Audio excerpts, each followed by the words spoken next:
అందరికీ నమస్కారం అండి. ఆంధ్రప్రదేశ్ రాష్ట్ర ప్రభుత్వ ఉద్యోగుల పెన్షనర్లకు కీలక నిర్ణయం ఆదేశాలు జారీ. జీతాల పెన్షన్లపై కీలక అప్డేట్స్. ఈ వీడియోలో వీటన్నిటి గురించి పూర్తి వివరాలు అయితే తెలుసుకుందామండి. ముందుగా పెండింగ్లో ఉన్నటువంటి బకాయిలన్నీ కూడా జమ కావాలి. ప్రతి నెల 1వ తేదీన జీతాలు జమ కావాలని ఎవరైతే భావిస్తూ ఉన్నారో వారందరూ కూడా వీడియోను ఒక లైక్ చేసి మీ తోటి ఉద్యోగ మిత్రులకు వీడియోని అయితే షేర్ చేయండి. ఛానల్ని ఫస్ట్ టైం కనుక విజిట్ చేసినట్లయితే తప్పనిసరిగా సబ్స్క్రైబ్ చేసుకుని పక్కనే ఉండే బెల్ సింబల్ యాక్టివేట్ చేసుకోండి.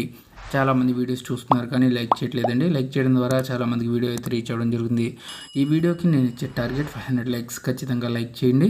ఛానల్కి సపోర్ట్ అయితే తెలియజేయండి.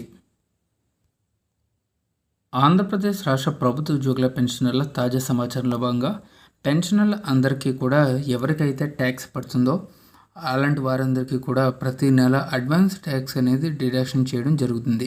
సో అయితే పెన్షనర్లో ఎవరి ట్యాక్స్ అయితే డిడక్షన్ చేస్తారో ఒకసారి గమనిస్తే స్టాండర్డ్ డిడక్షన్స్ 50,000 తీసివేయగా మిగిలిన ఆదాయం 7 లక్షలు దాటిన వారందరికీ కూడా మే నెల పెన్షన్లు అనగా జూన్ 1వ తేదీన తీసుకునే పెన్షన్కి సంబంధించి ఫిబ్రవరి వరకు 10 సమాన వాయిదాల్లో డిడక్షన్ చేయడం జరుగుతుందండి. అంటే స్టాండర్డ్ డిడక్షన్ ప్రతి ఒక్క పెన్షనర్కి 50,000 ఉంటుంది. ఆ 50,000 కట్ చేయక మిగిలిన అమౌంట్ అనేది ఎవరికైతే 7 lakhs పెర్ యానం ఉంటుందో వారి యొక్క పెన్షన్ అయితే 7 లక్షలు ఉంటుందో అటు వారందరికీ కూడా మే నెల పెన్షన్ నుంచి అడ్వాన్స్ ట్యాక్స్ డిడక్షన్ రూపంలో ఫిబ్రవరి వరకు 10 సమాన వాయిదాల్లో డిడక్షన్ చేయడం జరుగుతుందండి. సో కాబట్టి ప్రతి నెల కూడా ఈసారి నుంచి అడ్వాన్స్ ట్యాక్స్ డిడక్షన్ చేయడం జరుగుతుంది. కాబట్టి పెన్షన్లందరికీ కామన్గా కొత్త ఇన్కమ్ ట్యాక్స్ పద్ధతి అమలు చేయడం కూడా జరుగుతుంది.